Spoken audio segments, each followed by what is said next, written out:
Well, the U.S. has announced that Canada's exemption from steel and aluminum tariffs is over. With NAFTA talks stalled, the tariff exemption for this country and Mexico expires tonight at midnight. The European Union is also affected. Mexico has already responded. Take a look. Mexico says national security is no excuse for the U.S. action. The Mexican government says the new tariffs will actually hurt key strategic sectors. Mexico is retaliating by imposing duties on U.S. products, and these will affect flat steel, pork bellies, apples, grapes, and cheese products. So, what is the U.S. saying about the tariffs and what comes next? American Commerce Secretary Wilbur Ross announced the move this morning, and the CBC's Lindsay Duncombe was listening in and has the latest from Washington.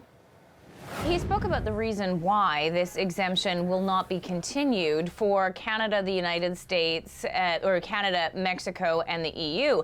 And the reason comes down to trade negotiations. In the case of Canada and Mexico, NAFTA, Wilbur Ross said that these exemptions were put in place pending the outcome of those investigations. And he said at this stage in the game, it is clear that there is no set timeline. The NAFTA negotiations are going on longer than they had expected. So as a result of that, they are lifting the exemption and putting those tariffs in place. Now, the reason for having these tariffs all goes back to national security concerns, but it is also wrapped up in the ongoing trade negotiations. Similarly, Hannah, with the EU, there have been talks about trade agreements between the United States and the EU. The White House does not like the direction that those are going in. So as a result, the EU is also no longer facing an exemption on steel and aluminum tariffs as of midnight tonight. It almost sounds like, okay, we're in these negotiations, we can't get them done. Here's a little bit of a punishment in the meantime since we can't get them done. But what kind of impact should we be watching for now? Well, certainly, stock markets are reacting negatively. And then the big thing to watch for is retaliation, specifically from the countries affected. The EU has said overnight that it is poised to place tariffs on American goods as well, specifically targeted politically. Canada has said they will retaliate. We're awaiting details on that. Then there is also the political reaction, because this is something that Donald Trump and his White House is doing, despite the fact that congressional Republicans, many of them told them it wasn't a good idea, and that the United States was better focused its trade anger on who many believe to be the real perpetrator of steel problems, and that, of course, is China, and that the U.S. is isolating itself by attacking its allies in this way. What in the long term could be the outcome of this for regular American consumers, many have warned, is that the price of goods is going to go up. And that's why Republicans are concerned, because they might start feeling that impact right around the time that they go to the ballot box for the midterms. Congressional Republicans worried that what that could mean is that the effects of the tax cuts stimulating the economy could be nullified by whatever impact comes from this. The other thing that's important to remember in all of this, though, that Wilbur Ross said on the call, Hannah, is this is all open for negotiation. So when you identify that this could be part of, we're not getting where we are, so we're going to put these very tough impacts on your country, I think this is in many ways a tactic by the president, a president who increasingly is surrounded by people who agree with him on many of these kinds of economic issues. There has been a lot of turnover in the White House, and he believes he was elected on a framework to be tough on trade. To CBC's Lindsay Duncombe in Washington. So Mexico has retaliated. We knew the European Union was already planning a response. So what's Canada's next move? We expect to hear from the Foreign Affairs Minister soon. Also, Prime Minister Justin Trudeau is planning a press conference at 1:30 Eastern today. And Conservative leader Andrew Scheer is expected to be speaking shortly, I believe. However, we will get all that information from the CBC's Margot McDermott. She joins me now from Ottawa with more on this. The federal government had been preparing for some bad news, but what are you hearing on all of this, Margot?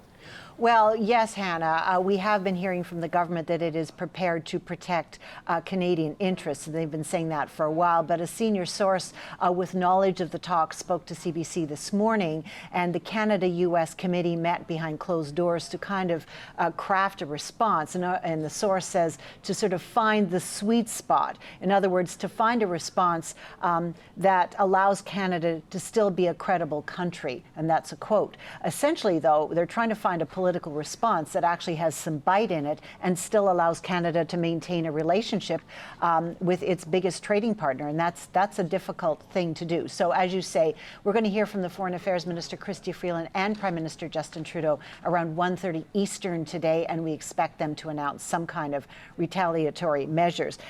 Keep in mind that Canada is the biggest supplier of both steel and aluminum to the U.S. We provide about $20 billion worth of those metals to the U.S. every year. And when those tariffs were first raised in March, Canada actually pledged to do its best to try and stop steel and aluminum, particularly steel, from sort of leaking through the border from other countries, mostly China. So coming to Canada and then leaking down into the U.S., which is a big deal for the U.S. So Canada has taken some measures to try to stop that, and in fact just announced measures yesterday again in its efforts to try and stop that dumping. But clearly that hasn't worked. It wasn't good enough for the U.S. So we're facing these tariffs. So we did get a little bit of reaction from MPs this morning when the tariffs were announced. Take a listen to this. We're always going to stand up for Canadian workers. I mean, we'll have more to say as we hear, what the tariffs look like, but this is profoundly a time to stand up for Canadian workers. It is a sad day for our country today because a trade war, it's always not good for Canadian consumers or American consumers. So we must go on and have more discussion. I hope that the next G7 meeting will help to solve that. You can hear there's agreement from the government, the opposition, that this really is not a good day for Canadian steel and aluminum workers. What are you watching for next, Margot? Well, I also listened to a bit of the briefing with the U.S. Commerce Secretary Wilbur Ross, and he said something interesting that I thought I'd pass on to you. He actually called these tariffs sort of flexible. In other words, the tariffs are kind of a moving target. They might be 25% now, 10% on aluminum, but that, says Ross, could either go up, it could go down, they could be eliminated, they could be suspended. He basically said the president can do whatever he likes with these tariffs. So it's kind of hard to know what we're really facing as a country. But he also said that, the U.S. is still willing to talk and is awaiting the response from Canada, the EU, and Mexico. In other words, they're kind of waiting to see what the countries that are being affected most directly will do. Other things to watch for, of course, the G7 finance ministers meeting in Whistler, leading up to the big G7 meeting in Quebec next week. So the danger is that not only at the finance ministers meeting, but also at the G7, that it's going to turn into a little bit of a pile-on. 6 countries kind of complaining about the other member, the U.S., and that will completely hijack the agenda. So that's another thing to take into consideration.